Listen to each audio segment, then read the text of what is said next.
For this video I'm going to show how I made this Halloween inspired striped macrame bracelet.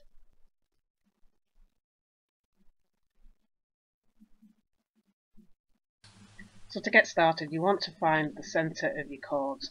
So if you match up the ends like this and then pull it to the other side and you'll find the centre, and then you want to tie a little knot in the end so that you can use that for tying your ends when you've finished it.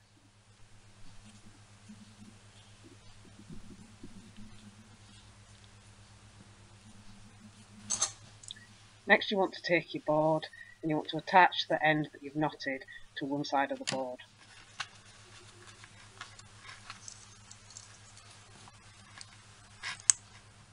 And then taking the ends of the cords, you want to make sure you keep them nice and neat and then attach them to the other end of the board.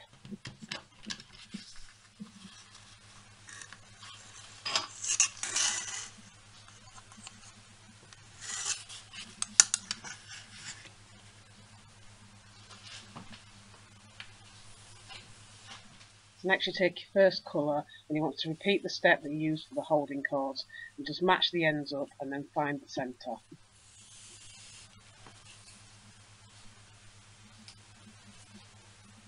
Once you've got your centre, you just want to hold it underneath the holding cords and then just pull it to either side so that you can work a square knot over your holding cords. Now sometimes the cords will want to touch each other, but just persist and it should neaten up. So working a square knot over the top for the first knot, you can secure this to your holding cords. This can be a little bit fiddly, but just patience and it'll come through. You want to hold your centre so you keep it equal at either side.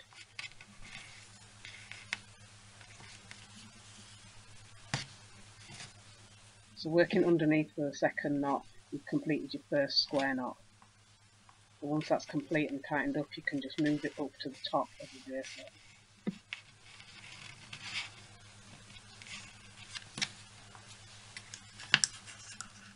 So once you've done that, you want to keep working your square knots until you've got your first stripe as thick as you want it to be. For me, I'm going to do 10 knots, which is 5 square knots, sorry. But you can do it as thick or as thin as you want it to be.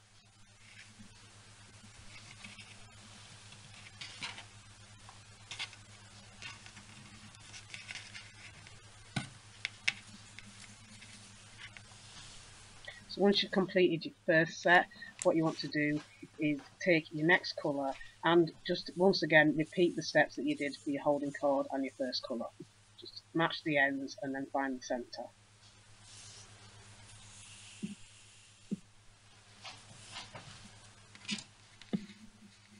So the way I'm doing these stripes is that I'm going to be working over the holding cord and the first colour. This basically just keeps your colours trapped.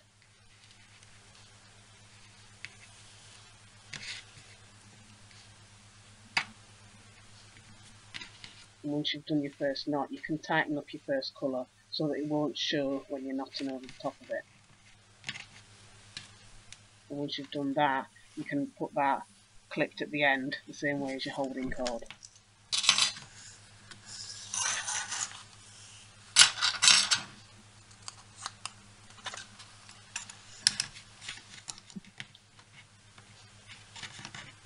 So once again you want to do the same amount of knots as you did on the first colour. If you want it to be a consistent thickness, obviously you can do a thinner one if you prefer.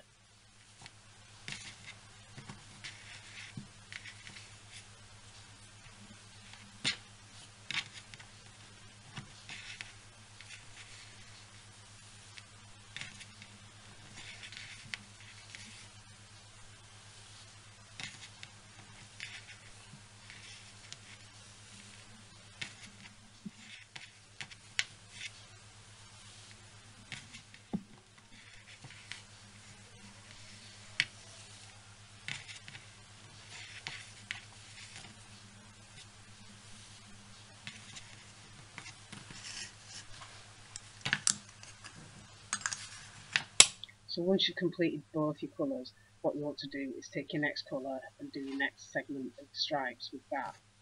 I've pulled it over the top of the black cord, so if you want to do that, you can do it that way. You can also do it underneath, but just remember to be consistent with each colour change. So if you went over the first time, always go over.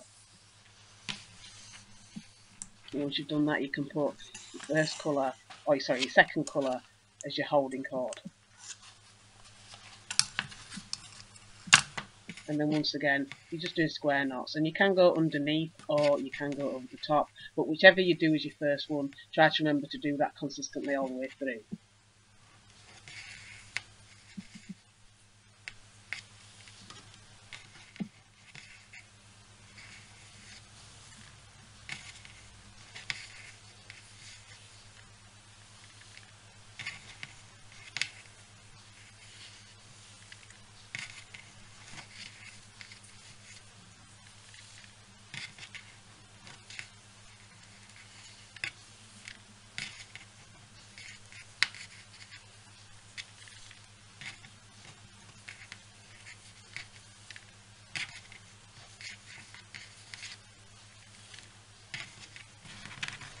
So just do as many stripes as it takes to get it as long as you want it to be, and then you can remove it from the board.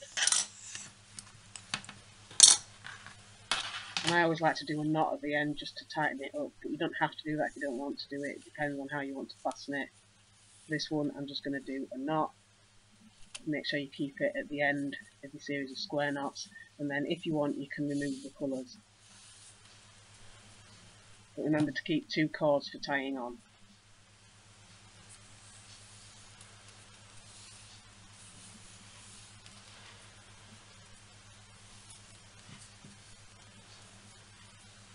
So I'm cutting the embroidery threads here, but you can cut whichever you want. I just thought I'd keep the nylon cords as the holding cords to tie with at the end. So once you've done that, you can shorten the nylon cords once you've finished.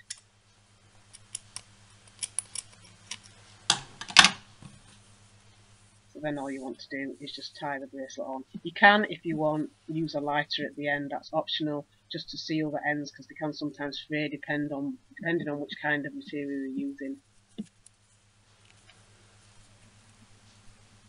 Now you just tie the bracelet on, and that is your completed Halloween themed stripy bracelet.